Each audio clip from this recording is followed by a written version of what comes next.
हरिः ओम। श्री गुरुभ्यो नमः। हरिः ओम। ॐ पार्थाय प्रतिबोधितां भगवता नारायणेन स्वयं व्यासेन ग्रथितां पुराणमुनिना मध्ये महाभारतम् अद्वैतामृतवर्षिणीम् अष्टादशाध्यायिनीम् अम्ब त्वामनुसन्दधामि भगवद्गीते भवद्वेषिणीम्। नमोऽस्तु ते व्यासविशालबुद्धे पुल्लारविन्दायतपत्रनेत्र येन त्वया भारततैलपूर्णः प्रज्वालितो ज्ञानमय प्रदीपः यं ब्रह्मा वरुणेन्द्ररुद्रमरुतः स्तुन्वन्ति दिव्यैस्तवैः वेदैः साङ्गपदक्रमोपनिषदैः गायन्ति यं सामगाः ध्यानावस्थिततद्गतेन मनसा पश्यन्ति यं योगिनः यस्यान्तन्न विदुःसुरासुरगणाः देवाय तस्मै नमः। ॐ सहना भवतु सहनौ भुनक्तु सह वीर्यं करवावहै तेजस्विनावधीतमस्तु मा विद्विषावहै। ॐ शान्ति शान्ति शान्तिः। वेदविनाशिनं नित्यं य एनमजमव्ययम् कथं स पुरुषः पार्थ गङ्गातयति हन्तिकम्।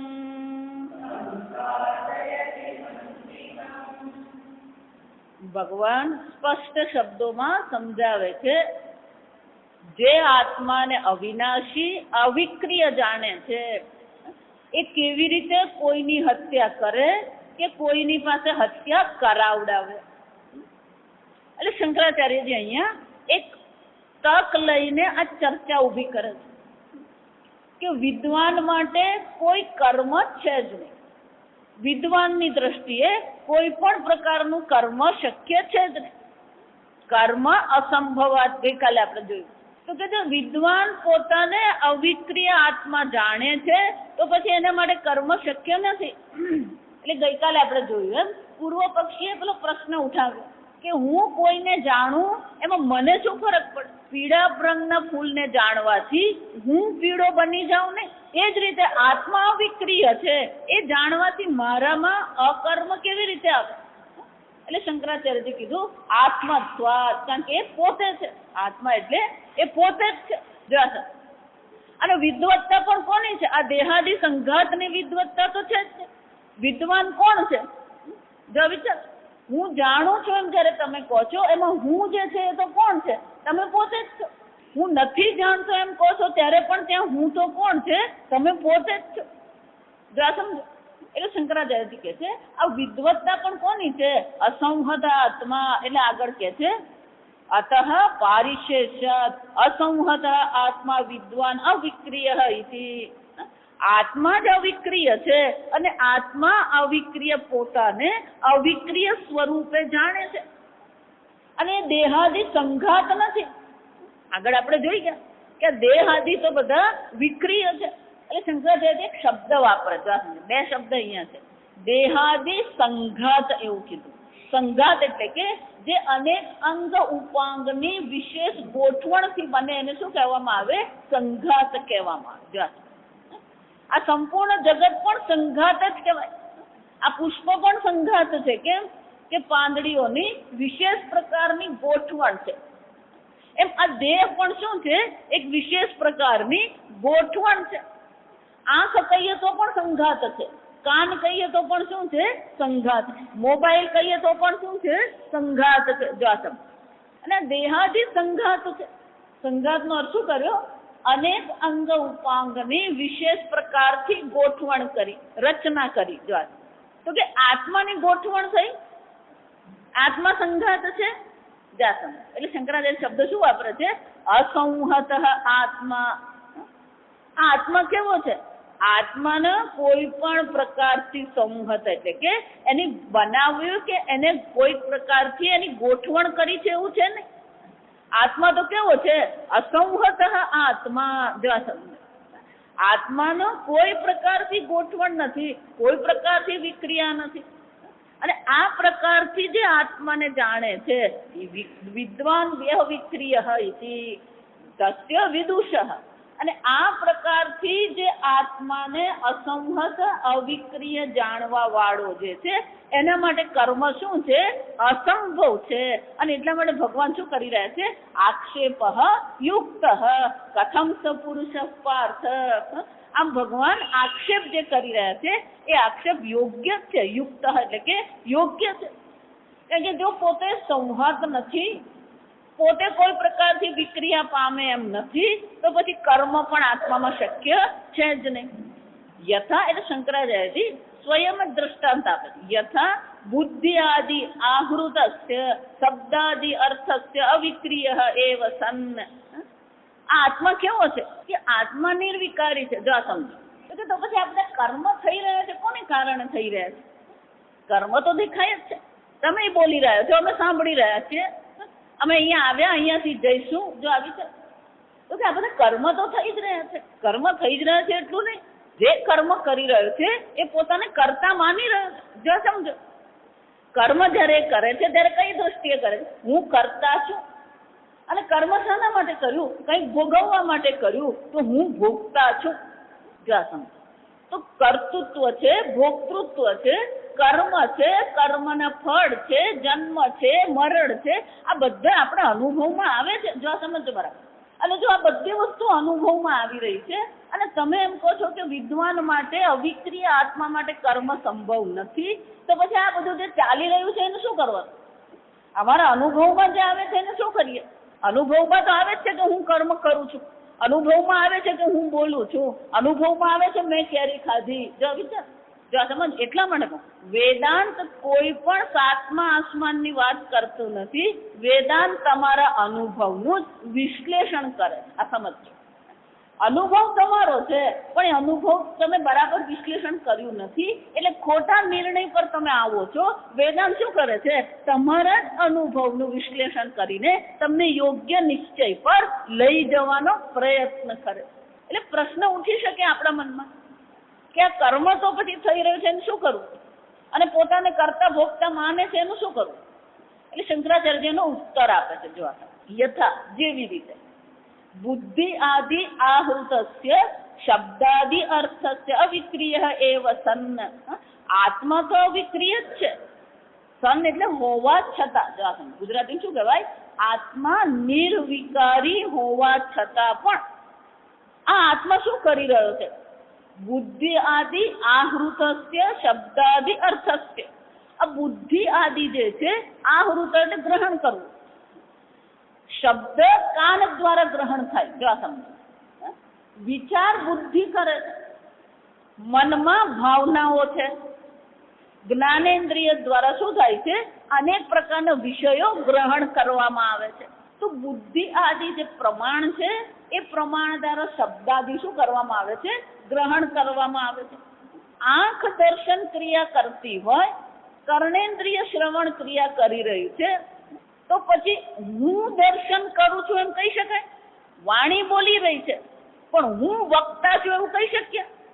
પણ છતાં શું થયું? એટલે શંકરાચાર્ય આગળ કહે છે, બુદ્ધિવૃત્તિ અવિવેક વિજ્ઞાને અવિદ્યા ઉપલબ્ધ આત્મા કલ્પ્યતે.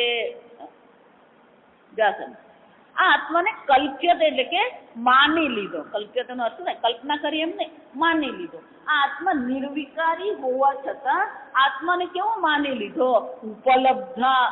ઉપલબ્ધ એટલે કે આ બધું હું ગ્રહણ કરવા વાળો છું. બુદ્ધિ વિચારે છે અને શું માની લીધું? હું વિચારું છું. મનમાં વિક્ષેપ છે અને શું માની લીધું? હું વિક્ષિપ્ત છે. આંખ દર્શન ક્રિયા કરી રહી છે અને માની લીધું મેં દર્શન ક્રિયા કરી. કર્ણેન્દ્રિય શ્રવણ કરી રહી છે અને માની લીધું મેં શ્રવણ ક્રિયા કરી. કોને કારણે? બુદ્ધિવૃત્તિ અવિવેક વિજ્ઞાને. વિવેક રહ્યો નથી. આ બુદ્ધિવૃત્તિમાં જે વિવેક રહેવો જોઈએ એ વિવેકનો અભાવ થઈ ગયો. વિવેક એટલે શું છે? બે વિરુદ્ધ સ્વભાવની, અલગ સ્વભાવની બે વસ્તુ ભેગી થઈ ગઈ હોય અને શું કરવાની હોય? અલગ પાડવાની. વિવેક શબ્દનો અર્થ શું થાય? વિચી પૃથક્કરણ. વિચી પૃથક્કરણ. બે વસ્તુ ભેગી થઈ હોય અને શું કરવાની? અલગ કરવાની, પૃથક કરવાની. પણ જ્યારે એ અલગ આપણે જોતા નથી, અલગ કરી શકતા નથી, તો એને શું કહેવામાં આવે? અવિવેક કહેવામાં આવે. જેવી રીતે અય સપ્ત પિંડવત જાતમ. અય એટલે લોખંડ. લાલ ચોળ લોખંડનો ગોળો. લોખંડનો ગોળો શબ્દ બરાબર છે, પણ લાલ ચોળ લોખંડનો ગોળો એમ કહેવામાં આવે તો એ લાલ ચોળ જે ગોળો જે છે, તો એ લાલ ચોળ આપણે એમ જે ગયું તપ્ત એટલે કે ગરમ એમ કહ્યું, એ લોખંડનો સ્વભાવ છે. લોખંડ સ્વભાવથી ઠંડુ છે અને પરપ્રકાશ છે, એનો પોતાનો કોઈ પ્રકાશ નથી. પણ જ્યારે એ લાલ તપેલો દેખાઈ રહ્યો છે ત્યારે આપણે એને શું કહીએ? બે વસ્તુ શું થઈ ગઈ? ભેગી થઈ ગઈ. એક લોખંડ છે જે ઠંડુ છે, જેનો આકાર છે. જો સમજો, લોખંડનો વજન છે, આકાર છે, ઠંડુ છે. બીજો પેલો અગ્નિ છે, જેનો કોઈ આકાર નથી, ઉષ્ણ છે અને પ્રકાશમાન છે. એ અગ્નિ જ્યારે લોખંડમાં પ્રવેશે છે અને લોખંડ જ્યારે તપી ગયું ત્યારે આપણે શું કરીએ છીએ? તો અગ્નિના જે સ્વભાવ છે, અગ્નિનું જે સ્વરૂપ છે, એને શું કર્યું? આપણે લોખંડ પર આરોપિત કરી દીધું. જો એટલા માટે આપણો વ્યવહાર છે ને, તો વ્યવહારમાં આ બધો અવિવેક જ છે. કોઈને પણ આપણે શું થયું હાથમાં? જો આ બહેનો ખાસ હોય, જો શું થયું હાથ પર? અરે જવા દો ને, આ રસોઈ કરતી હતી ને ફોન આવ્યો તો દાજી ગઈ. કેવી રીતે દાજી ગયા? આ તવાથી દાજી ગઈ. તવો દજાડે? તપેલી ચાથી દાજી ગયા. આ વાક્ય જો, ચા તમને દજાડે? પાણીથી દાજી ગઈ. પાણીથી દાજી ગયો, ચાથી દાજી ગયો, તવાથી દાજી ગયો. આમાંની એક વસ્તુ તમને દજાડી શકે? કેમ? દહન ક્રિયા કરનાર એક જ છે. જો આ સમજ, દહન ક્રિયા કરનાર કોણ છે? અગ્નિ છે. પણ છતાં શું કહીએ છે? પાણીથી દાજ્યો. જા વિચાર, પાણીથી દાજ્યો એમ જ્યારે કહીએ તો હકીકતમાં શું કહેવામાં આવી રહ્યું છે? પાણીમાં પ્રવેશેલા અગ્નિથી દાજ્યો. તપેલીથી દાજ્યો એનો શું થયો? તપેલીમાં પ્રવેશેલા અગ્નિથી એ શું થયો? દાજ્યો. પણ બોલીએ શું છે? તપેલીથી દાજ્યો, પાણીથી દાજ્યો. અને શું કહેવાય? અવિવેક. બે વસ્તુ ભેગી થઈ ગઈ એટલું જ નહીં, એકનો સ્વરૂપને શું કરી દીધું? બીજા પર આરોપિત કરી દીધું. લાલ ચોળ અગ્નિ એમ જો સમજો, લાલ ચોળ લોખંડનો ગોળો એમ કહું તો અગ્નિના સ્વરૂપને શું કરવામાં આવ્યું? લોખંડ પર આરોપિત કર્યું. હું એટલા માટે શાંતિથી સમજાવું છું કે જો આ સમજાશે ને તો બાકીનું ભાષ્ય સમજાશે, નહીં તો પછી ઉપરથી જ જવાનું. એ જ રીતે ધારો કે કોઈ એવું કે આ અગ્નિનો ગોળો છે, જો આ સમજજો, તો એ પણ અવિવેક છે. કેમ? અગ્નિનો આકાર હોઈ શકે, અને શું કહેવાય? અન્ય અધ્યાસ કહેવાય. અગ્નિ પર આકારનો આરોપ કરવામાં આવ્યો અને લોખંડ પર ઉષ્ણતાનો આરોપ કરવામાં આવ્યો. જો આ તો આને શું કહેવાય છે? અવિવેક કહેવાય. બે વિરુદ્ધ સ્વભાવની વસ્તુને એક તરીકે જોવું અને પછી એ ગુણનો અધ્યારોપ કરવો, એને શું કહેવામાં આવે? અવિવેક કહેવામાં આવે. અને એકવાર અવિવેક છે અને અવિવેકમાંથી જે વિજ્ઞાન જન્મે છે એ વિજ્ઞાન પછી કેવું હશે? એ યોગ્ય હશે? અવિવેક જન્ય જો એ હશે તો પછી એ યોગ્ય હોઈ શકે નહીં. જો એ જ રીતે એ જ દ્રષ્ટાંત હવે તમે અહીંયા પકડો. જો કાલે મેં સમજાવ્યું એમ, તમે સ્વતઃ સિદ્ધ સ્વપ્રકાશ અસંગ ચૈતન્ય છો. ચૈતન્યનો આકાર શક્ય છે? ચૈતન્ય નિર્વિકારી છે, આપણે જોઈ ગયા. જો ચૈતન્ય નિર્વિકારી છે તો જન્માદિ વિકાર પણ એમાં છે જ નહીં. પણ શું થઈ ગયું? જાસમ દેહ અને ચૈતન્યનું શું થઈ ગયું છે? અવિવેક વિજ્ઞાનમ. જન્મ દેહનો થયો અને શું માની લીધું? મારો જન્મ થયો. મૃત્યુ દેહનું થશે અને શાનો ભય કરીએ છે? એક દિવસ હું મરી જઈશ. તું જ્યારે મરવાનો હોય ત્યારે અત્યારથી તું શું કામ ચિંતા કરે? તું ખાને આરામથી કેરી ના જાસમ. અને મૂર્ખ કહેવાય. જાસમ મૃત્યુ દેહનું છે.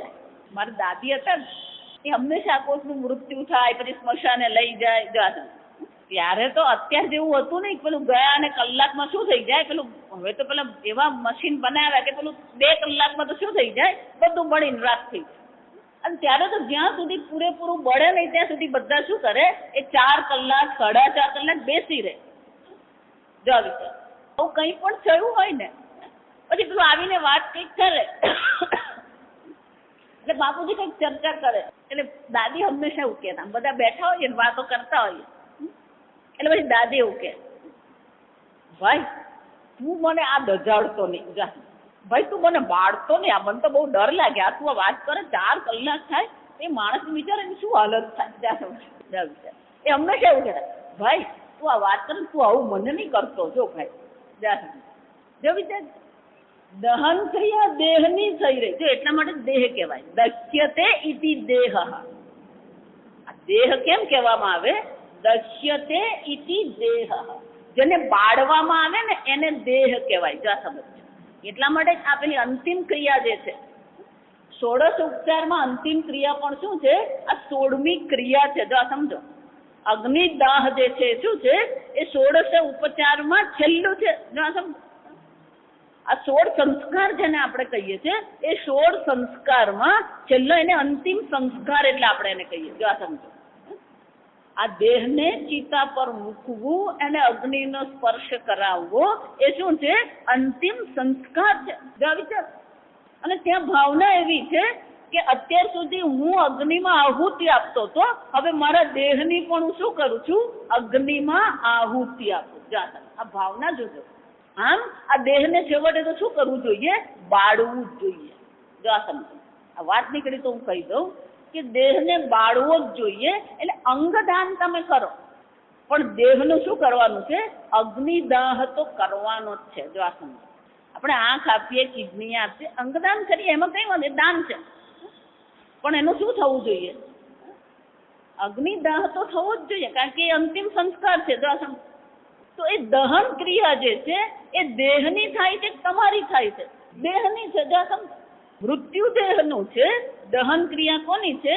દેહની. એટલા માટે જ એને દેહ કહેવાય. આ સમજવાનું. દશ્યતે ઇતિ દેહ. શરીર પણ છે. શીર્યમાણ શરીર. જે સતત શું થઈ રહ્યું છે? ક્ષીણ થઈ રહ્યું છે એને શરીર કહેવાય. આ બધા શબ્દો સંસ્કૃતમાં એટલે આ મસ્ત માનો ને આ બધાના શું છે? અર્થ છે એમાં પડે. તો દેહનો જન્મ છે, દેહમાં વિકાર છે, દેહનો નાશ છે. પણ દેહમાં શું કરી? અવિવેક વિજ્ઞાને અવિવેકને કારણે હું દેહ છું એવું માની લીધું. એકવાર પોતાને દેહ માની લીધો એટલે દેહના ગુણધર્મનો પણ શું થઈ ગયો? પોતાના પર આરોપ કરી લીધો. જેમ લોખંડના ગુણધર્મ અગ્નિ પર આરોપ કર્યા અને અગ્નિના ગુણધર્મ લોખંડ પર આરોપ કરી દીધા. એવું જ અહીંયા છે. દેહના ગુણધર્મનો આત્મા પર આરોપ કરી દીધો અને આત્મા જે ચૈતન્ય સ્વરૂપ છે એનો કોના પર આરોપ કર્યો? આ દેહ ચેતન છે. જો આ સમજ, આત્માની ચેતનતાનો કોના પર આરોપ કરી દીધો? દેહ પર આરોપ કરી દીધો. એટલું જ નહીં, જો આ સમજો, આ આરોપ આ સમજો બરાબર. આત્મા તો નિત્ય છે, એટલે આ દેહને પણ આપણે શું બનાવવા માંગીએ છીએ? નિત્ય બનાવવા માંગીએ. જો આ સમજો, વિચારી. આમ આત્માના ગુણધર્મની અપેક્ષા આપણે ક્યાં રાખીએ છીએ? આ દેહમાં રાખીએ. અને દેહના ગુણધર્મ કોના પર મૂકી દીધા? આત્મા એટલે પોતાના પર. આ સમજો, આત્મા એટલે પછી પાછું બીજો આત્માને કરી દો. એને શું કહેવાય? અન્ય અધ્યાસ. અને એકવાર આ અન્ય અધ્યાસ થઈ ગયો, અને ફક્ત દેહ જ નહીં, જો આ સમજો, ઇન્દ્રિયનું પણ એક છે. દર્શન ક્રિયા કરનાર ઇન્દ્રિય છે, પણ શું કીધું? હું દર્શન કરું છું. જો શ્રવણ ક્રિયા કાન કરી રહ્યું છે, પણ શું કહે છે? હું શ્રવણ ક્રિયા કરનાર છું. ગઈકાલે કીધું એમ, હું દ્રષ્ટા છું, હું શ્રોતા છું, મનની દ્રષ્ટિએ હું મનતા છું, બુદ્ધિની દ્રષ્ટિએ હું વિજ્ઞાતા છું. આમ દેહાદી જે સંઘાત જે છે એ સંઘાતનો ગુણધર્મનો પોતાના પર અવિવેકને કારણે શું કર્યો? આરોપ કરી દીધો. અને એકવાર આરોપ કર્યો પછી શું છે? ઉપલબ્ધ આત્મા કલ્પ્યતે. અને પછી આત્માને શું માની લીધો? આ બધાને જાણવા વાળો ઉપલબ્ધ કોણ છે? હું છું. બુદ્ધિ આદિ આ બધું ગ્રહણ કરી રહી છે. શબ્દાદિ ગ્રહણ કરનાર તો બુદ્ધિ આદિ છે, પણ એ બધું ગ્રહણ કોણ કરી રહ્યું છે? હું કરું છું. જો વિચાર. અને એટલે શંકરાચાર્યજી કહે છે કે આ અવિવેકને કારણે આપણે આ બધો અધ્યારોપ કરી લીધો, અને પછી પોતાને આપણે શું માનતા રહીએ છીએ? જન્મ મરણ વાળા, દ્રષ્ટા, શ્રોતા, મનતા, વિજ્ઞાતા, કરતા, ભોગતા, આમ પોતાને આપણે આમ માની રહ્યા છે. પણ કે આ બધું કોને કારણે થયું?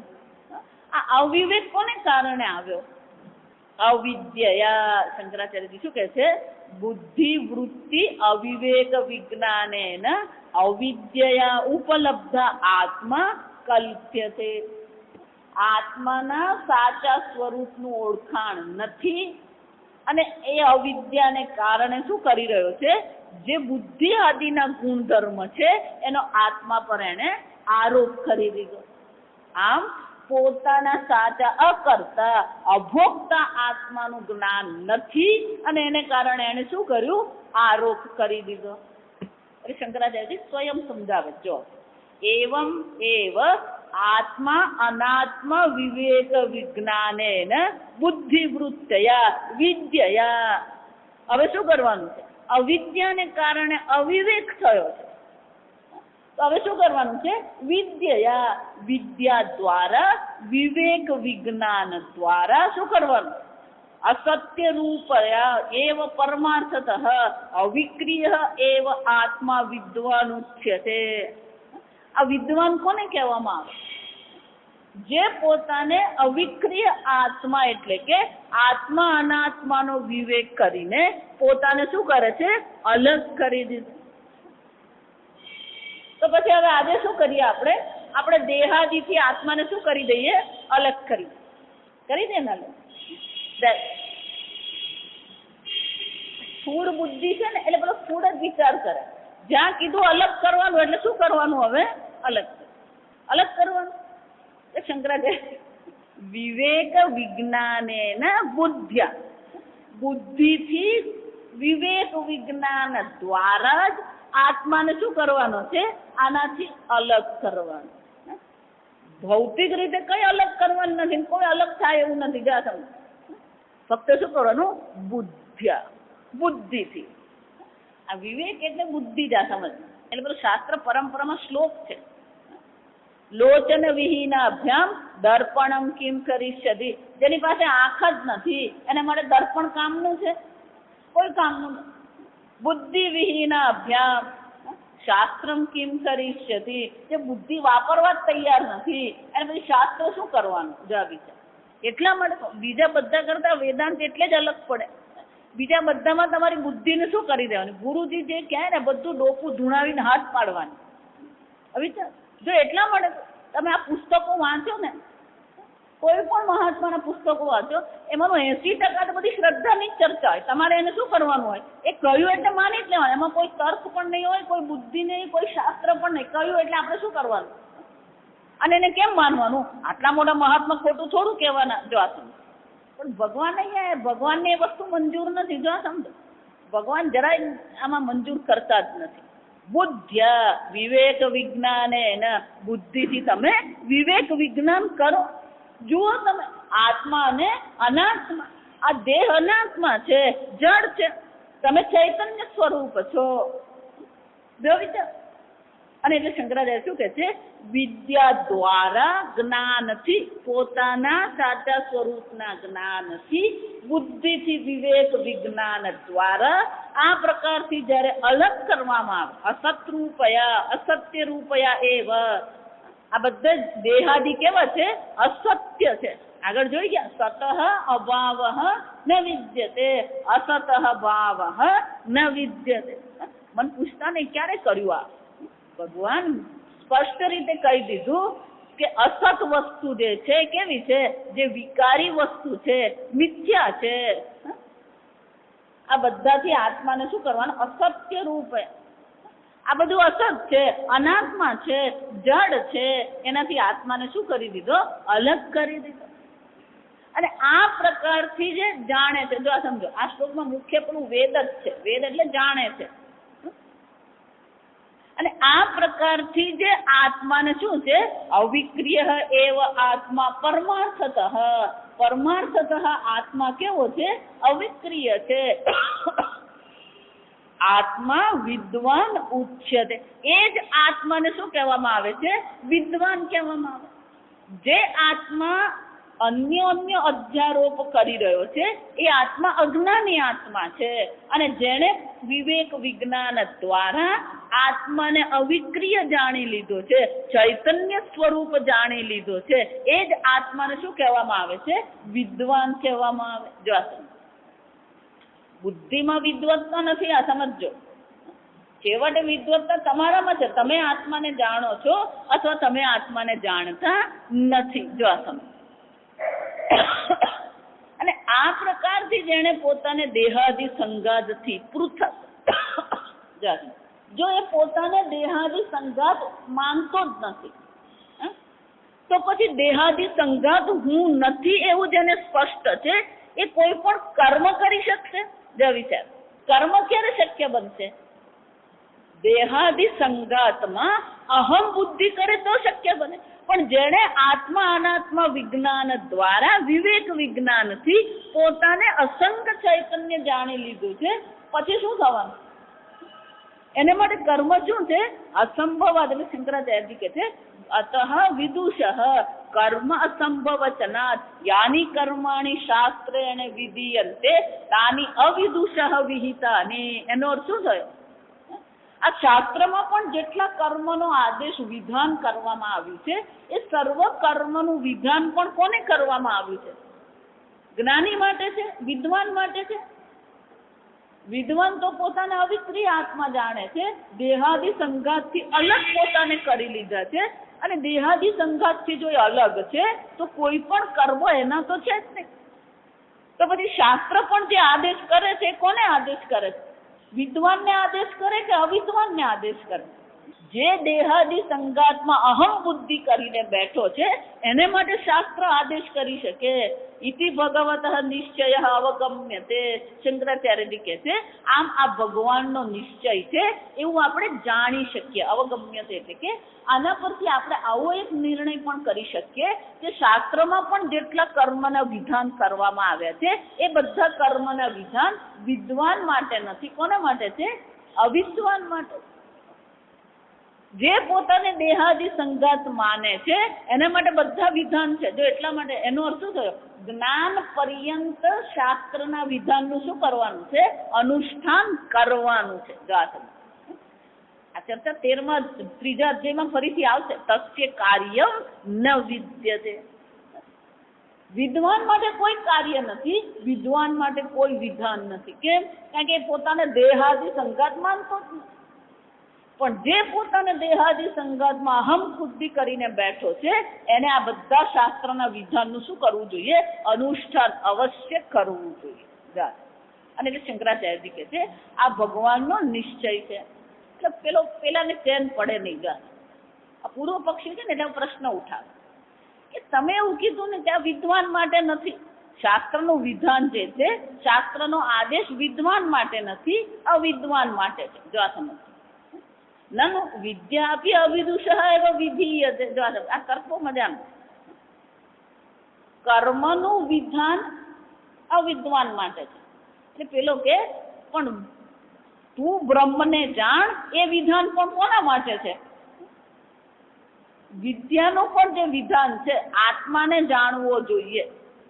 તો કે આત્મા જ્ઞાન માટેનું જે વિધાન છે એ પણ કોને છે? વિદ્વાન માટે છે. વિદ્વાનને એવું કેવું પડે તું આત્માને જાણ.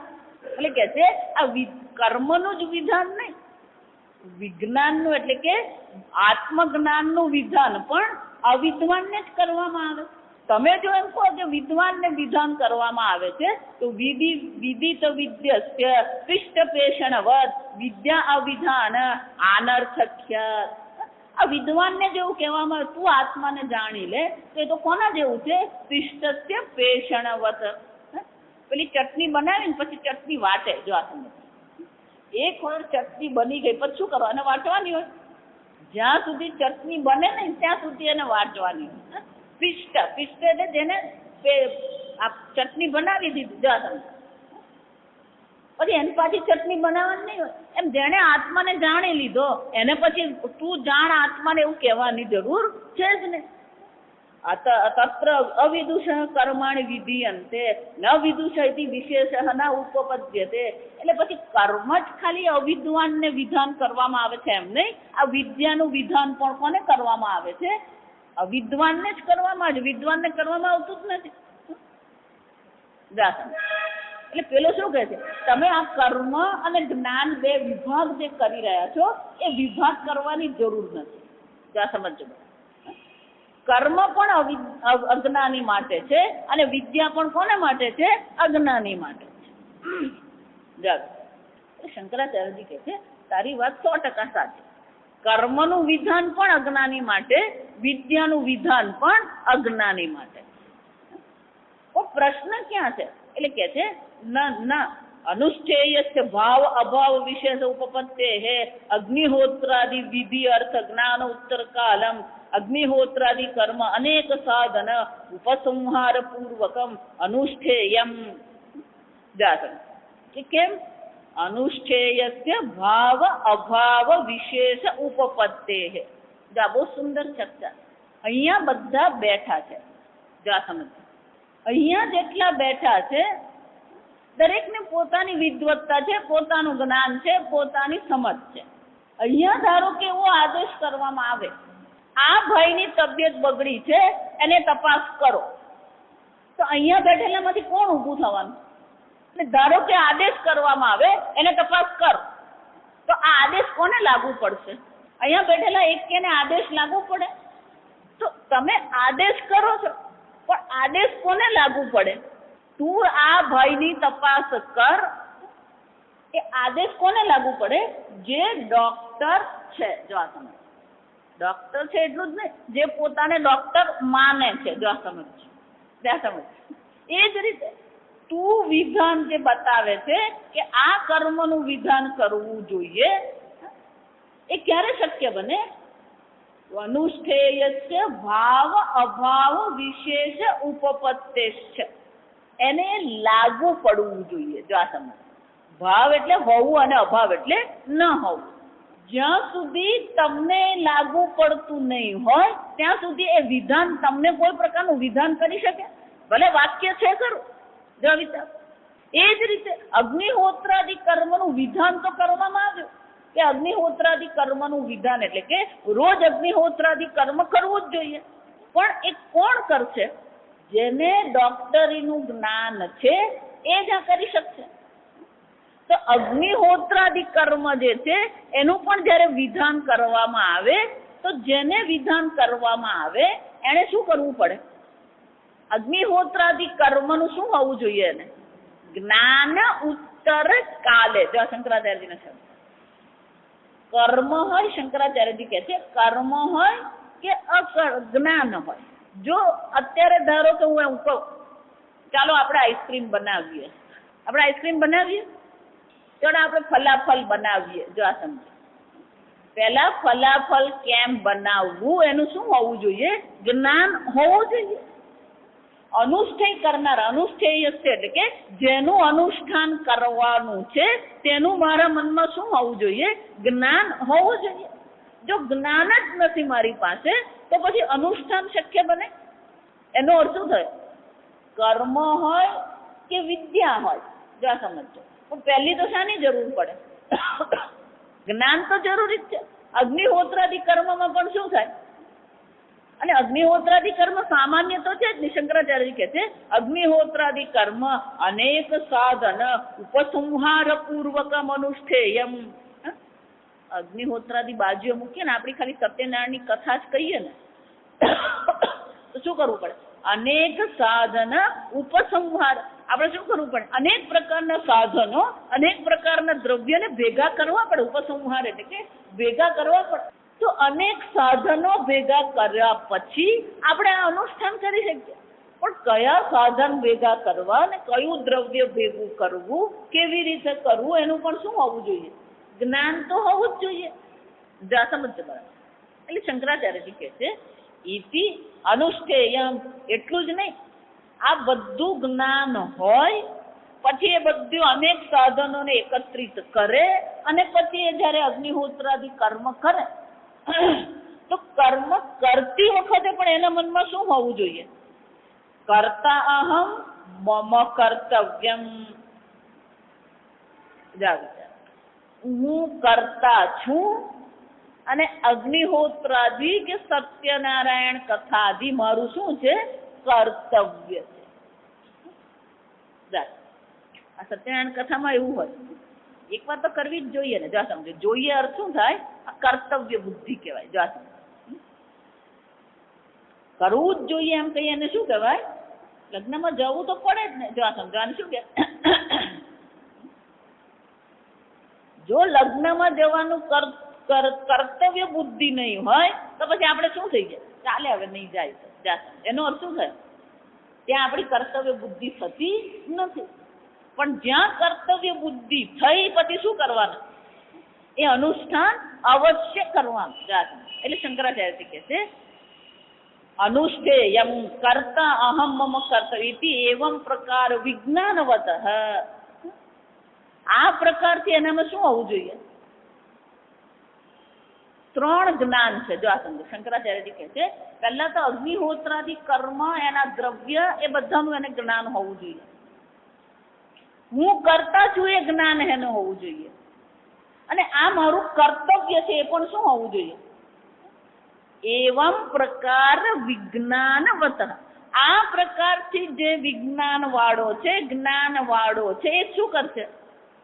અવિદુષ યથા અનુષ્ઠેયમ ભવતી.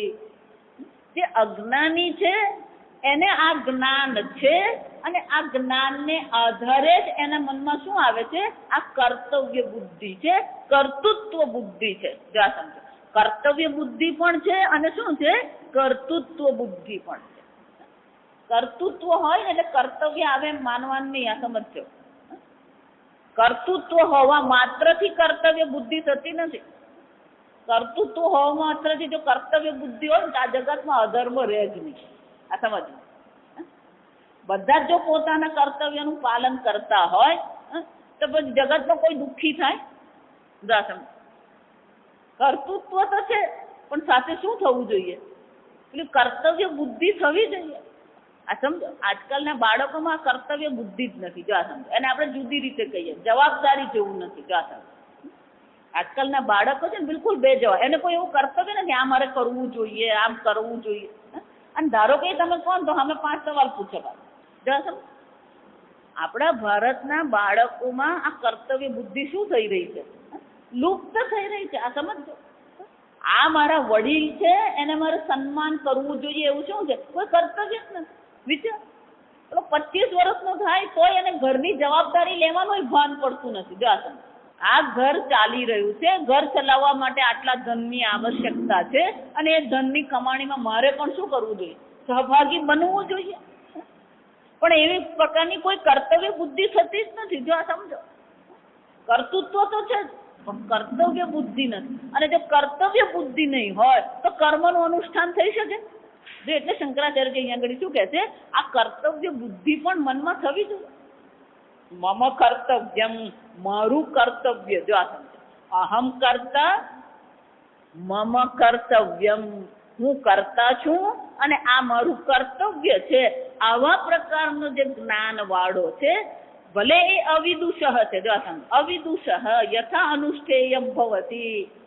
આવા જ્ઞાન વાળો જે અજ્ઞાની છે એ જે પ્રકારથી કર્મ કરશે, જો આ સમજો, નતુ તથા ન જાયતે ઇત્યાદિ આત્મ સ્વરૂપ વિધિ અર્થ જ્ઞાન ઉત્તર કાલ ભાવી કિંચિત અનુષ્ઠેયમ ભવતી. એક જ વ્યક્તિ છે. જો આ સમજો, જ્ઞાન પહેલા, જો આ સમજો, આત્માનું જ્ઞાન થયું નથી એ પહેલા એનામાં કર્તૃત્વ બુદ્ધિ હતી, કર્તવ્ય બુદ્ધિ હતી, અને એની પાસે આ જ્ઞાન હતું અને એ પોતાને શું કરતો હતો, અગ્નિહોત્રાદિ કર્મમાં જોડતો હતો. પણ હું અવિક્રિય આત્મા છું, આત્મ સ્વરૂપ વિધિ, આત્માને જાણવા માટેની જે વિધિ છે એ વિધિ જે છે કોને લાગુ પડશે? આત્મજ્ઞાન. એને શું કીધું? આત્મજ્ઞાનનું પણ વિધાન તો કરવું જ પડે. આત્માને તું જાણ. જો આ સમજ, કર્મનું પણ વિધાન છે. એ જ રીતે શું છે, આત્મજ્ઞાનનું પણ શું કરવામાં આવે છે?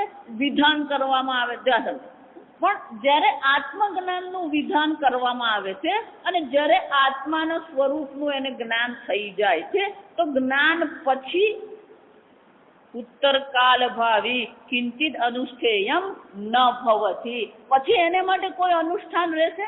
એટલે શંકરાચાર્યજી કહે છે, કર્માદિના જ્ઞાન પછી પેલું હું કરું, મારે કરવું જોઈએ એવી બુદ્ધિ થાય છે. પણ જેણે આત્માના સ્વરૂપને જાણી લીધું છે એનામાં આવી કર્તૃત્વ બુદ્ધિ કે કર્તવ્ય બુદ્ધિ થશે? નહીં થાય. જો આ સમજો, જ્યાં સુધી અજ્ઞાન છે, અવિવેક છે, ત્યાં સુધી જ પેલું કર્તૃત્વ બુદ્ધિ ને કર્તવ્ય બુદ્ધિ છે. પણ એક વાર જેને જાણી લીધું કે હું અવિક્રિય આત્મા છું, પછી એને માટે શું છે? કોઈ કર્તૃત્વ બુદ્ધિ નથી, કોઈ કર્તા બુદ્ધિ પણ નથી. જો અને એટલે શંકરાચાર્યજી આગળ કહે છે, કિંતુ ન અહમ કર્તા ન ભોક્તા ઇત્યાદિ આત્મા એકત્વ અકર્તૃત્વાદિ વિષય જ્ઞાનાત અન્યદ ન ઉપપદ્યતે ઇતિ એષઃ વિશેષઃ ઉપપદ્યતે. શંકરાચાર્યજી કહે છે, આજ તો એની વિશેષતા છે. તું વિશેષતા પૂછી રહ્યો છે, તો વિશેષતા શું છે? જે અજ્ઞાની છે એને પણ જ્ઞાન તો પ્રાપ્ત કર્યું છે, પણ જ્ઞાન કર્યા પછી એનામાં હું કરતા છું અને કર્તવ્ય બુદ્ધિ છે એટલે કર્મનું અનુષ્ઠાન કરવાનો છે. પણ જેણે પોતાને અહમ અકર્તા, અહમ ન કરતા, ન ભોગતા આ પ્રકારથી એક અદ્વિતીય આત્માનું જેણે જ્ઞાન પ્રાપ્ત કરી લીધું છે, અકર્તૃત્વાદી વિજ્ઞાન, હું અકર્તા છું એવું જેણે જ્ઞાન પ્રાપ્ત કરી લીધું છે, એને માટે શું છે? વિષય વિજ્ઞાન અન્ય ન ઉપપદ્યતે. એનો અર્થ છે એને માટે પછી કોઈ વિધાન રહેતું નથી. કેમ? આત્મજ્ઞાન પ્રાપ્ત કરવું અને આત્મજ્ઞાનમાં નિષ્ઠા મેળવવી એક જ એનું કર્તવ્ય. બીજું કોઈ પ્રકારનું શું છે? અન્ય ન ઉપપદ્યતે. બીજું કોઈ કર્તવ્ય કર્મ એને માટે છે જ નહીં. અને આ એની વિશેષતા છે. જો સમજો, એનો અર્થ શું થયો? આત્મજ્ઞાનમાં જ્ઞાન પછી કોઈ કર્મ નથી. જો સમજો, અહીં વિરોધ શું કર્યો? કર્મમાં પણ જ્ઞાન તો છે, પણ કર્મનું જ્ઞાન મેળવ્યા પછી પેલું કર્મ કરવાનું છે. અગ્નિહોત્ર જાણવા માત્રથી અગ્નિહોત્ર કર્મ થઈ જતું નથી. જો સમજો, કર્મને જાણવા માત્રથી જો થઈ જતું હોય તો બહેનોએ રસોઈ બનાવી જ નહીં પડે. જો દાળ કેમ બનાવી એ જ્ઞાન થયું એટલે શું થઈ જાય? દાળ બની જાય. જો શાંતિ થઈ જાય. આ વિચારવાનું. એટલે શંકરાચાર્યજી કહે છે કે આ જેટલા કર્મના અનુષ્ઠાન છે એમાં પણ જ્ઞાન તો છે, પણ જ્ઞાન પછી શું કરવાનું છે? પેલું અનુષ્ઠાન કરવાનું છે. હું કરતા છું, આ મારી કર્તવ્ય બુદ્ધિ છે, એ પ્રકારથી પેલા એ અનુષ્ઠાન કરવાનું છે. પણ અહીંયા જયારે હું પોતાને અકર્તા આત્મા જાણું છું, અકર્તા અભોગતા નિર્વિકારી આત્મા જાણું, પછી કોઈ કર્મ છે? પેલામાં જ્ઞાન પછી કર્મ છે, પણ અહીંયા જ્ઞાન પછી કોઈ કર્મ છે ન ઉપપદ્યતે. જો સમજો, શંકરાચાર્યજી કહે છે શક્ય જ નથી. ઉપપદ્યતે એટલે કે એવું જ્ઞાન કોઈ પ્રકારથી શક્ય છે જ નહીં. કારણ કે પોતાને અકર્તા અભોક્તા જાણે છે, પછી કોઈ કર્તવ્ય બુદ્ધિ એના માટે રહેતી નથી. અને એટલે શંકરાચાર્યજી કહે છે જ્યાં સુધી પેલું અજ્ઞાન છે, અવિવેક બેઠું છે, ત્યાં સુધી જ બધા પ્રકારના કર્મનો આદેશ છે, અને બધા આદેશ એને લાગુ પણ પડે છે. પણ જેણે અવિક્રિય અકર્તા અભોક્તાને જાણી લીધો છે, એના માટે કોઈ કર્તવ્ય બુદ્ધિ પણ નથી, અને શાસ્ત્રનું કોઈ પણ વિધાન એને લાગુ પડતું નથી. અને એટલા માટે અમે એને વિશેષતા તરીકે દર્શાવીએ છીએ કે આ જ્ઞાન પછી કોઈ કર્મ નથી, પેલા જ્ઞાન પછી તો શું છે, કર્મ કરવાનું છે. જો આમ વિધાન છેવટે કોને કરવામાં આવે છે, જે પોતાને અકર્તા અભોક્તા જાણતો નથી એને માટે જ વિધાન છે. જ્ઞાની માટે કોઈ વિધાન નથી. જો વિચાર, એનો અર્થ શું થયો? ખરેખર મનુષ્ય જીવનમાં આપણે જે જાણવાનું છે તો શું જાણવાનું છે? આપણે પેલા અથાણા કેમ બનાવવા, ને બેંકમાં ક્યાં રોકવું, ને કઈ બેંકમાં રોકવું, એ બધું જાણવામાં વધારે રસ હોય જાત. પણ આત્માના સ્વરૂપને જાણવામાં રસ છે આપણને. એ તો ઠીક છે, જાણ્યું તોય ઠીક છે, નહીં જાણ્યું તોય ઠીક છે. જાત ખરેખર આપણા જીવનનું લક્ષ્ય તો શું હોવું જોઈએ? પોતાને અકર્તા અભોક્તા જાણી લે. કેમ? પંડિતા ન અનુશોચંતે. આ ગોખી જ નાખો. ઊંઘમાંથી કોઈ ઉઠાડે ને તો બોલી જ દેવાનું. એનો અર્થ શું થાય? આપણી પાસે આ બે વિકલ્પ છે, કર્મને જાણીએ અને કર્મનું અનુષ્ઠાન કરીએ, અથવા આત્માને જાણીએ અને કર્મનો શું કરી દઈએ, કાયમને માટે ત્યાગ. નક્કી આપણે કરવાનું. એટલે શંકરાચાર્યજી કહે છે યહ પુનઃ કર્તા અહમ ઇતિ વેત્તિ આત્માનમ. એનાથી વિપરીત છે, જે આત્માને શું જાણે છે, હું કરતા છું, મમ ઇદમ કર્તવ્યમ, આ મારું કર્તવ્ય છે, ઇતિ અવશ્ય ભાવિની બુદ્ધિ સ્યાત તદ અપેક્ષયા સહ અધિક્રિયતે. શંકરાચાર્યજી કહે છે જેની આ પ્રકારની બુદ્ધિ છે એ જ પછી કર્મ માટે અધિકારી છે. જેને આ પ્રકારની બુદ્ધિ છે જ નહીં, એને માટે કોઈ કર્મનો અધિકાર રહેતો નથી. એનો અર્થ શું થયો? શાસ્ત્ર પણ આદેશ છેવટે કોને કરે છે? અજ્ઞાનીને આદેશ કરી શકે, જ્ઞાનીને કોઈ આદેશ કરી શકે એમ છે જ નહીં. જો આ બીજા અધ્યાયમાં આ ચર્ચા છે, આ સમજો. ત્રીજા અધ્યાયમાં ભગવાન કહે છે ખરા, તસ્ય કાર્યમ ન વિદ્યતે, એના માટે કોઈ કાર્ય કર્તવ્ય કર્મ જ્ઞાની માટે છે જ. યસ્તુ આત્મરતિરેવ સ્યાત આત્મતૃપ્તશ્ચ માનવઃ આત્મન્યેવ ચ સંતુષ્ટઃ તસ્ય કાર્યમ ન વિદ્યતે. ભગવાન ત્યાં શું કહે છે? જે પોતે જ પોતાનાથી સંતુષ્ટ છે, પોતે જ પોતાનામાં રમણ કરે છે, એને માટે પછી કોઈ કર્તવ્ય કર્મ રહેતું નથી. આવું સાંભળે એટલે આપણને મજા પડે. ચાલો આજથી આપણું કોઈ કર્તવ્ય નહીં. કેમ? આમે છટકબારી શોધતા જ ફરતા હોય. એકાદ દાડો જપ રહી જાય તો ચાલે કે નહીં? જો સમજો, ખાવાનું રહી જાય તો નહીં ચાલે. જ્ઞાની માટે કોઈ કર્તવ્ય નથી. જા પણ ત્યાં ભગવાન પછી ધીમે રહીને કહે છે કે ભલે જ્ઞાનીને પોતાની દ્રષ્ટિએ કોઈ કર્તવ્ય કર્મ નથી, પણ જ્યાં સુધી પ્રારબ્ધ કર્મ છે, જ્યાં સુધી આ દેહ છે, ત્યાં સુધી જ્ઞાની માટે ભગવાન 4 કર્તવ્ય બતાવે. જો સમજ, ત્રીજા અધ્યાયમાં ખૂબ સ્પષ્ટ રીતે ભગવાન કહે છે કે જ્ઞાનીને પોતાની દ્રષ્ટિએ એને કોઈ કર્મ કરવાની આવશ્યકતા નથી, પણ લોક સંગ્રહમેવાપી સંપશ્યન કર્તુમ અર્હસી. લોક કલ્યાણ માટે થઈને એને શું કરવું જોઈએ? કર્મ અવશ્ય કરવું જોઈએ. એટલું જ નહીં, યદ્યદાચરતિ શ્રેષ્ઠ તત્તદેવ ઇતરજનઃ. ભગવાન કહે છે એ જ્ઞાની પુરુષ જે છે, એ જ્ઞાની પુરુષ એ બધાને માટે શ્રેષ્ઠ બની જાય છે. અને જો એ શ્રેષ્ઠ છે તો એ જે કર્મ કરશે એ જ કર્મ શું કરવાના છે? અન્ય અજ્ઞાની જનો પણ એનું અનુસરણ કરશે. જો જ્ઞાની અધર્મમાં, જો આ જ્ઞાની અધર્મ કહેવાય જ નહીં. આ સમજ, જે ખરેખર જ્ઞાની હોય ને ક્યારે અધર્મનું અનુષ્ઠાન કરે જ નહીં. આ સમજ. આને માટેની ચર્ચા નૈષ્કર્મ સિદ્ધિમાં સુરેશ્વરાચાર્ય બહુ લંબાણથી કરે છે કે જ્ઞાની અધર્મ કરે કે નહીં કરે. જો આ સમજ, પંચદશીમાં પણ આની ચર્ચા છે કે જ્ઞાની અધર્મ કરે કે ન કરે. જો આ વિચાર કે જ્ઞાની અધર્મ કરે જ નહીં. જો આ અધર્મ ક્યારે થાય? પોતાના રાગદ્વેષની પૂર્તિ માટે ધર્મથી શક્ય નહીં બને તો એ રાગદ્વેષની પૂર્તિ શું કરવાના આપણે?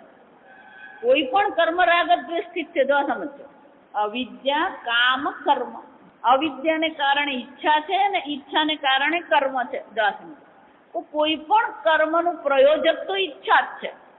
જો સમજો, અને એ ઈચ્છાની પૂર્તિ જો ધર્મથી થતી હોય તો કોઈ ચિંતા નથી, પણ ધર્મથી પણ ઈચ્છાની પૂર્તિ કરવું શક્ય નહીં હોય ત્યારે જ મનુષ્ય શું કરવાનું? પણ ક્યારે કરશે? જ્યારે ઈચ્છાનું દબાણ હોય તો. જો સમજો, રાગદ્વેષના દબાણમાં આવશે એટલે એ શું કરશે? ધર્મનું ઉલ્લંઘન કરવાનું જ છે. બરાબર. પણ જે પોતાને અકર્તા અભોગતા આત્મા જાણે છે એને રાગદ્વેષ દબાણ લાવી શકે? જે પોતાને આનંદ સ્વરૂપ આત્મા જાણે છે એને પછી રાગદ્વેષની પૂર્તિથી આનંદિત થવાની જરૂર છે? એટલે હું કહું ને, અજ્ઞાની છે ને એ સુખની ભીખ માંગતો હોય, જ્ઞાનીને સુખની ભીખ માંગવાની નથી. એ કેરી મને સુખ આપ, એ ઘર મને સુખ આપ. જે પોતાને સચ્ચિદાનંદ બ્રહ્મ પૂર્ણ બ્રહ્મ સ્વરૂપ જાણે છે એને પછી આ નાની નાની ઈચ્છાઓની પૂર્તિથી આનંદિત થવાની જરૂર છે ખરી? જો વિચાર, જો એને આ આનંદની જરૂર જ નથી તો રાગદ્વેષ એના પર દબાણ લાવી શકશે? અને જો રાગદ્વેષનું દબાણ નથી તો પછી અધર્મ થશે? નહીં સમજાય તો પૂછી લેજો, પણ આ તર્કનો ક્રમ સમજવાનો. એક વાર જેને હું પૂર્ણ બ્રહ્મ આનંદ સ્વરૂપ આત્મા છું એ જાણી લીધું, એ જ ભગવાન તો ક્યાં છે? આપૂજ્યમાણમ અચલ પ્રતિષ્ઠા. સમુદ્રમાં જેમ પેલો સમુદ્ર સમાન છે, એ પોતાને પૂર્ણ આનંદ સ્વરૂપ જાણે છે, પછી એમાં ઈચ્છા પ્રવેશે કે ન પ્રવેશે અને શું ફરક પડે? એને કોઈ ધર્મ અધર્મની આવશ્યકતા જ નથી. જો આ શબ્દ એને ધર્મના ઉલ્લંઘનની એને માટે શું છે? આવશ્યકતા રહેતી જ નથી. જો એટલે સુરેશ્વરાચાર્યજી કહે છે કે એને અધર્મના ઉલ્લંઘનની જ્યારે આવશ્યકતા નથી તો એનો અર્થ શું થયો? જ્ઞાનીના જીવનમાં અધર્મ થાય જ નહીં. અને એટલા માટે જ્ઞાનીને કોઈ કર્તવ્ય નથી. જેણે પોતાની ઈચ્છાની પૂર્તિ કરવી છે એને માટે બધા કર્તવ્ય છે, પણ જેને ઈચ્છાની પૂર્તિ કરવાની આવશ્યકતા જ નથી એને પછી કોઈ કર્તવ્ય રહેતું. છતાં પણ શું છે? યદ્યદાચરતિ શ્રેષ્ઠ, એનું આચરણ તો કેવું હોવું જોઈએ? જેવું શ્રેષ્ઠ પુરુષ આચરણ કરશે એવું જ અન્ય લોકો આચરણ કરવાના. એનો અર્થ શું થયો? એને પોતાના આચરણ માટે ખૂબ સાવધાન રહેવાની જરૂર છે. નાનામાં નાનું પણ ખોટું આચરણ અન્ય શિષ્યોને શું કરશે? જો આજે જે જોવા મળી રહ્યું છે ને, આ જ જોવા મળ્યું છે. આ સમજો, યદ્યદાચરતિ શ્રેષ્ઠ એટલે ભગવાન જ્ઞાની માટે પણ શું કહે છે? એનું આચરણ કેવું હોવું જોઈએ? ધર્મયુક્ત હોવું, શાસ્ત્રોક્ત હોવું. આ બીજું કારણ. આ ત્રીજું કારણ છે કે જો જ્ઞાની કર્મનો ત્યાગ કરી દેશે તો અજ્ઞાની વિચારશે કે એ કર્મને કરતા તો આપણે કરવાની જરૂર નથી, હું શું કામ કરું? અને જો અજ્ઞાનીએ કર્મનો ત્યાગ કરી દીધો તેને અંતઃકરણ શુદ્ધિ થશે નહીં, અને અંતઃકરણ શુદ્ધિ નહીં થાય તો પછી એને જ્ઞાન થઈ શકે એમ છે જ નહીં. એટલે ભગવાન શું કે છે? યથા અવિદ્વાન કુર્યાત. જેમ પેલો અજ્ઞાની કર્મમાં જોડાય છે એમ વિદ્વાને પણ શું કરવાનું? અશક્ત થઈને આ કર્મમાં જોડાવાની જરૂર છે. કારણ કે એ જ જો કર્મ નહીં કરશે બાકીને બધા શું વિચારશે? આપણે કર્મ કરવાનું. ચોથું કર્તવ્ય છે ને બહુ વિશેષ છે કર્તવ્ય. ન બુદ્ધિ ભેદમ જનયેદ અજ્ઞાનામ કર્મ સંગી. ક્યારેય કોઈ પણ જ્ઞાનીએ કોઈની પણ બુદ્ધિમાં કોઈ પણ પ્રકારે ન બુદ્ધિ ભેદમ જનયેદ. બુદ્ધિ ભેદ એટલે કે એનામાં કોઈ પણ પ્રકારનો અવિવેક ગૂંચવણ પેદા કરવી નહીં. શંકરાચાર્યજી અર્થ કરે છે કે એની શ્રદ્ધા તોડવી નહીં. જેની જ્યાં શ્રદ્ધા હોય ત્યાં શું કરવાની? કેમ? શ્રદ્ધામયો હિ અયમ પુરુષ. કે આ જીવન આપણું કોના પર જીવી રહ્યા છે? શ્રદ્ધાથી જીવ. જો એની શ્રદ્ધા તૂટી તો પછી શું થવાનું? સંશયાત્મા વિનશ્યતિ. ક્યારેય કોઈની બુદ્ધિમાં કોઈ પ્રકારની ગૂંચવણ, કોઈ પ્રકારનો સંશય પેદા કરવો જોઈએ. ન બુદ્ધિ ભેદમ જનયેત અજ્ઞાનામ કર્મ સંગિનામ જોશયેત સર્વ કર્મ. એને શું કરવું જોઈએ? કે જે કરી રહ્યો છે એમાં શું કરવાનું? એને આગળ વધારવાનું. આમ ભલે જ્ઞાનીની દ્રષ્ટિએ ન મમ કર્તવ્ય, મારું કોઈ કર્તવ્ય નથી એવું છે એને પોતાની દ્રષ્ટિએ, અને એની પોતાની દ્રષ્ટિ એટલા માટે એને માટે શું છે, કર્મ કે કર્તવ્ય અસંભવ છે. અહીંયા ભલે ભગવાન આ કહેતા સમજજો, પણ છતાં પણ જ્ઞાનીનું જ્યાં સુધી પ્રારબ્ધ છે, જ્યાં સુધી આ દેહ એનો છે, ત્યાં સુધી એને પણ શું કરવું પડે. એટલા માટે હું વારંવાર કહું, જ્ઞાન તમને અધર્મનું લાયસન્સ આપતું નથી. જો આ સમજો, વર્ષોથી આ વાક્ય હું કહેતી આવી, તમે બ્રહ્મ જ્ઞાની છો એટલે તમને અધર્મ કરવાનું લાયસન્સ મળતું નથી. આ સમજો. લોકો શું માને, હું તો જ્ઞાની છું, મારે જે ખાવું એ ખાવું, મારે જ્યાં જવું હોય ત્યાં જાઉં. અધર્મ એ અધર્મ જ છે. જ્ઞાની માટે પણ અધર્મ જ છે ને અજ્ઞાની માટે પણ શું છે, અધર્મ જ છે. ફક્ત એટલું જ છે, એની બુદ્ધિમાં કર્તવ્ય બુદ્ધિ નથી. જો આ સમજો, કર્તવ્ય બુદ્ધિ નથી. કેમ? કારણ કે કર્તૃત્વ બુદ્ધિ નથી. અને એટલે શંકરાચાર્યજી કહે છે, આ મમ ઈદમ કર્તવ્યમ અવશ્ય ભાવિની બુદ્ધિ સ્યાત. જે અજ્ઞાની છે, જે પોતાને કર્તા માને છે, એનામાં આ હું મારું કર્તવ્ય છે એવી બુદ્ધિ અવશ્ય થવાની છે. તદ અપેક્ષયા સહ અધિક્રિયતે ઇતિ પ્રતિ કર્માણી. અને એટલા માટે એને પછી કર્મનું વિધાન કરવું પડે, જે પોતાને કર્તા માને છે એને માટે. અને એટલા માટે જ ભગવાને પણ આગળ કીધું, ઉભવતવ ન વિજાનીતઃ. એટલે ભગવાને આગળ કેવું પડ્યું, એ બંને જણા આત્માને જાણતા નથી. જે આત્માને જાણતા નથી એને પછી પેલું વિધાન કરવું પડે, પણ જે આત્માને જાણે છે એને માટે કોઈ વિધાનની આવશ્યકતા રહેતી નથી. આગળ આપણે આવતીકાલ. ઓમ સ્વસ્તિ પ્રજાભ્ય પરિપાલયન્તામ ન્યાયેન માર્ગેણ મહિ મહેશાઃ.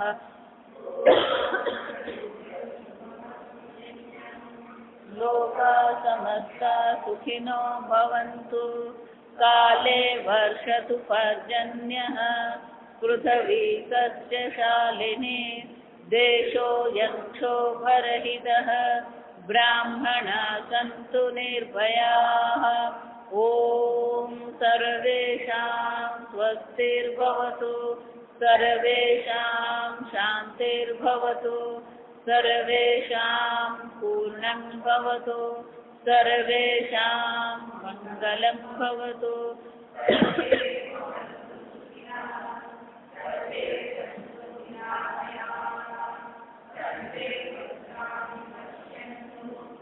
મા કશ્ચિત દુઃખભાગ ભવેત. અસતો મા સદ્ગમય. તમસો મા જ્યોતિર્ગમય. મૃત્યોર્મા અમૃતંગમય. પૂર્ણમદ પૂર્ણમિદં પૂર્ણાત પૂર્ણમુદચ્યતે. પૂર્ણસ્ય પૂર્ણમાદાય પૂર્ણમેવાવશિષ્યતે. ઓમ શાંતિ શાંતિ શાંતિ. હરિ ઓમ. શ્રી ગુરુભ્યો નમઃ. હરિ ઓમ.